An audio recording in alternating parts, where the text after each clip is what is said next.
नमस्कार दोस्तों, आपका स्वागत है अपने YouTube channel P for portfolio में। आज हम बात करने वाले हैं फार्मा सेक्टर के धमाकेदार स्टॉक एबॉट इंडिया के बारे में। और यहाँ पर चार्ट्स पर साफ साफ वीकनेस नज़र आ रही है। काफ़ी समय से स्टॉक हमें नीचे आता हुआ नज़र आ रहा है। कौन सा हो सकता है इसका नेक्स्ट सपोर्ट लेवल, और क्या ये समय है यहाँ से निकल जाने का? क्या यहाँ पर हमें लॉस को बुक कर लेना चाहिए, निकल जाना चाहिए? इन सभी चीज़ों के बारे में बात करेंगे। लेकिन उससे पहले अगर आपने चैनल को सब्सक्राइब नहीं किया है तो प्लीज़ सब्सक्राइब कीजिए और रेगुलर अपडेट्स पाने के लिए नोटिफिकेशन बेल को प्रेस कीजिए। साथ ही साथ टेलीग्राम चैनल को भी ज्वाइन कीजिए, जिसकी लिंक डिस्क्रिप्शन बॉक्स में दी गई है।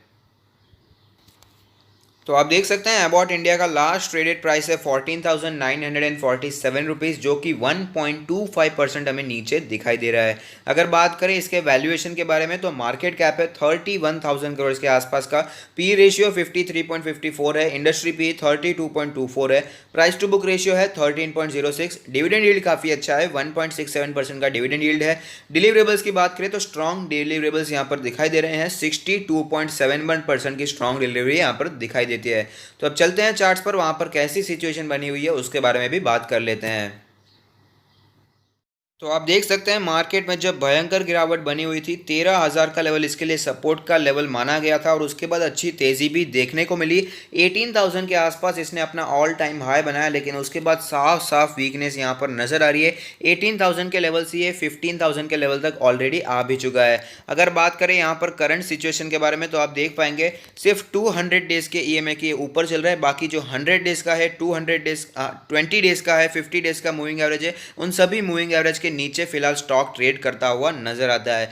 इंडिकेटर्स के बारे में बात करें तो मनी फ्लो इंडेक्स का नंबर कैलकुलेट होकर आता है 22.24, यानी कि यहां पर ओवरसोल्ड कैटेगरी तो देखने को मिल ही चुकी है। अगर ये 20 के भी नीचे जाता है तो हमें यहां पर हाईली ओवरसोल्ड कैटेगरी भी देखने को मिल सकती है। यहां पर साफ साफ वीकनेस हमें दिखाई दे रही है। आरएसआई के नंबर के बारे में भी बात कर लेते हैं। आरएसआई का नंबर कैलकुलेट होकर आता है 38.4। यहाँ पर भी साफ साफ वीकनेस हमें दिखाई दे रही है। हालांकि यहाँ पर अभी भी स्टॉक ओवरसोल्ड कैटेगरी में एंटर नहीं हुआ है।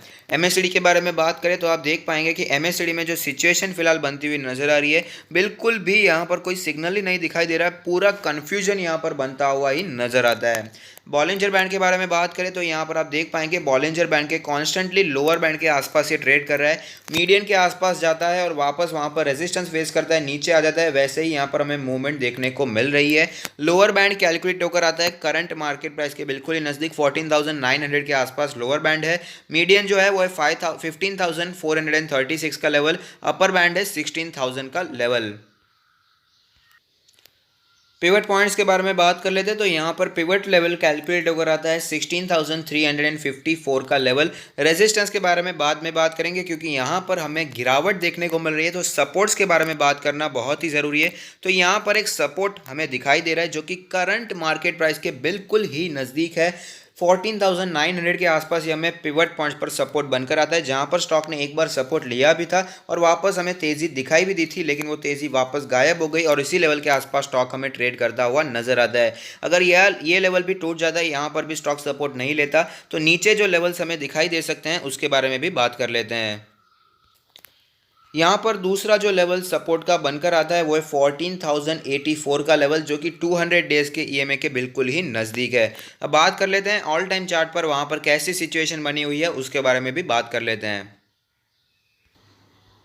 तो आप देख सकते हैं धमाकेदार स्टॉक रहा है, धमाकेदार रिटर्न्स बना कर दिए हैं। मल्टी बैगर स्टॉक रहा है, मल्टी बैगर रिटर्न्स इसने बना कर दिए हैं। कभी भी ज़्यादा डीप करेक्शन स्टॉक में हमें देखने को मिलता ही नहीं है। जब भी करेक्शन देखने को मिलता है तो ये स्टॉक सपोर्ट लेता है 20 मंथ्स के ईएमए के आसपास और वापस हमें तेज़ी भी कंटिन्यू रहती हुई नज़र आती है। और 2-3 सालों से तो इसने अपने 20 मंथ्स के ईएमए को भी अप्रोच करने की कोशिश नहीं की है। फिलहाल 20 मंथ्स का ईएमए कैलकुलेट होकर आता है 12,314 का लेवल। अब बात कर लेते हैं यहाँ पर पोजीशंस के बारे में। अगर आपने ऊपर पोजीशन बनाकर रखी है तो मेरा मानना है यहाँ पर लॉस बुक करने की ज़रूरत नहीं है। लॉस में बेचने वाली ये कंपनी बिल्कुल भी नहीं है। कंपनी बहुत ही अच्छी है, फंडामेंटली स्ट्रांग कंपनी है, अच्छा मार्केट प्रेजेंस है। तो यहाँ पर मैं लॉस बुक करने को तो नहीं कहूँगा, बाकी आपकी मर्जी है।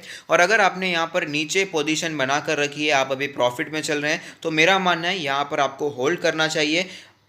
अच्छी कंपनी है, फंडामेंटली स्ट्रॉन्ग कंपनी है, और भी अगर इसमें गिरावट देखने को मिलती है तो हम यहाँ पर क्वांटिटी ऐड भी कर सकते हैं। अब बात कर लेते हैं फ्रेश बाय के बारे में। तो जो एग्रेसिव इन्वेस्टर्स थे उनके लिए मैंने 100 डेज़ का ईएमए सजेस्ट किया था, वहाँ पर आप बाइंग के बारे में सोच सकते हैं, क्योंकि 100 डेज़ के ईएमए के आसपास ही स्टॉक ने पहले भी सपोर्ट लिया था जब मार्केट में भयंकर गिरावट बनी हुई थी और वापस हमें तेज़ी भी देखने को मिली थी, लेकिन वो लेवल फिलहाल टूट चुका है। जो अभी का दूसरा लेवल हमें बाइंग का निकल कर आता है वो इसका 200 डेज़ का ईएमए है, वहाँ पर बाइंग के बारे में सोच सकते हैं, जो कि 14,300 के आसपास बनकर आता है। क्योंकि अगर हम देखेंगे तो वन डे चार्ट पर 200 डेज के ईएमए पर अच्छी बार इसने सपोर्ट लिया है और वापस हमें तेजी भी कंटिन्यू रहती हुई नजर आती है। तो एक अच्छा लेवल ये बन सकता है सपोर्ट का, तो यहाँ पर आप बाइंग के बारे में सोच सकते हैं, जो कि है 14,332 के आसपास का लेवल। तो अभी एग्रेसिव इन्वेस्टर जिन्होंने बाइंग कर ली है, अच्छी बात है, कोई बात नहीं, टेंशन लेने की जरूरत नहीं है, अच्छा स्टॉक है लॉन्ग टर्म के लिए। लेकिन जो लोग वेट कर रहे थे उनके लिए अच्छी अपॉर्चुनिटी हो सकती है। 14,000 के आसपास इसमें फिर से एक बार क्वांटिटी ऐड कर सकते हैं, क्योंकि हमने देखा सपोर्ट्स भी उसी लेवल के आसपास हमें दिखाई दे रहे हैं, और साथ ही साथ 13,000 के आसपास स्टॉक ने पहले भी सपोर्ट लिया था और वापस हमें तेजी भी देखने को मिली थी। तो 13,000 से 14,000 का जो लेवल है, पूरा लेवल काफ़ी अच्छा लेवल है यहाँ पर बाइंग करने के बारे में। यहाँ पर आप बाइंग के बारे में सोच सकते हैं, क्योंकि ओवरऑल फंडामेंटली स्ट्रॉन्ग कंपनी है। तो अगर आपको ये वीडियो पसंद आता है तो लाइक कीजिए, शेयर कीजिए, कमेंट कीजिए, सब्सक्राइब कीजिए और मुझे मोटिवेट कीजिए। Thank you, stay happy, happy investing.